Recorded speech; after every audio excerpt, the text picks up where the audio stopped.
రాష్ట్రంలోనూ చాలా కాలం తీర్చడానికి కాబట్టి Amaravati is on track. Polavaram is also doing well.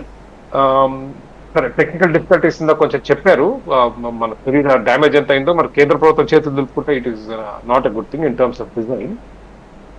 Jaganmohan Reddy గారి పాలనలో చాలా డిస్రిపేర్, అంటే దాని నిర్లక్ష్యం గురి కావటం, వరదలు రావటం, పోవటం, ఆ గైడ్ బాండ్స్, దాంతోపాటు ఈ వాల్, ఆ గోడ ఏదైతే ఉందో అది డయాఫ్రామ్ వాల్ పోయింది. మళ్ళీ కొత్తది కడుతున్నారు కాబట్టి I think that should be fine. Diaphragm wall కొత్త గోడ దాన్నే రిపేర్ చేసి కొంత కన్సర్న్ ఉండేదో కానీ ఇస్ గుడ్.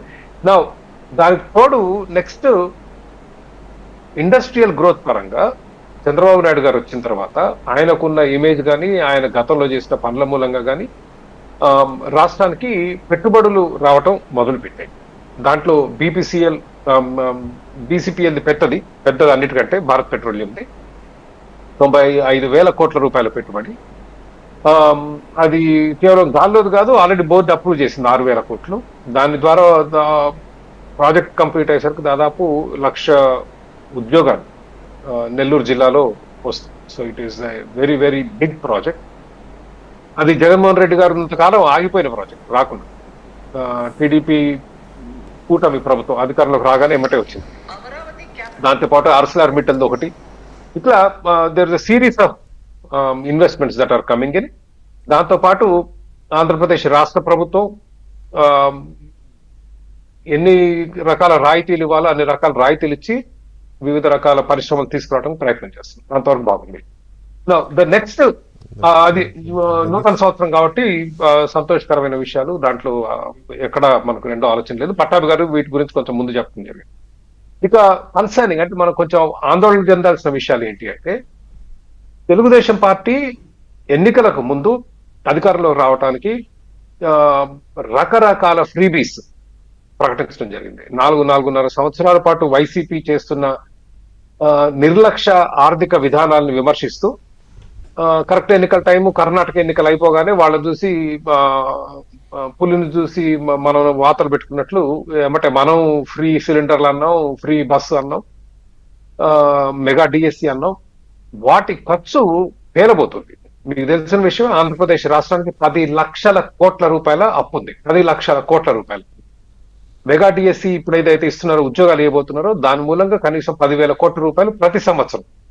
పెన్షన్ల మీద నిన్న చంద్రబాబు నాయుడు గారు ఇవాళ మాట్లాడారు. భారతదేశంలో ఎవరు ఇయ్యనంత పెన్షన్ 64 లక్షల మందికి ఇవ్వబోతుంది.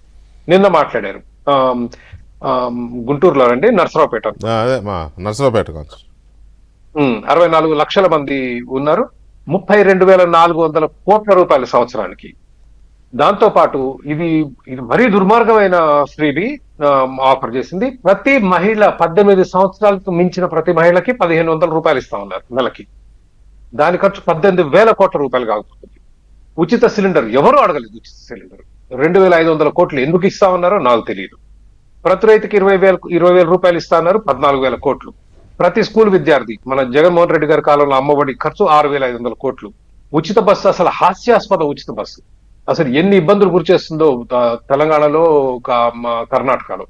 ఉచిత బస్సు ఖర్చు 2,000 కోట్లు. దీంతో పాటు రేషన్ బియ్యం మనకు తెలిసిందే, రేషన్ ఖర్చు 12,800 కోట్లు. దాంట్లో 2-3 కోట్లు కూడా జనాలకు పోవట్లేదు. ఆ మొత్తం రైస్ బియ్యం మాఫియా మనం చూస్తున్నాం కోట్ల దగ్గర. ఈ సమస్యలు ఆంధ్రప్రదేశ్ రాష్ట్రాన్ని ఆర్థికంగా కృంగదీసేవి.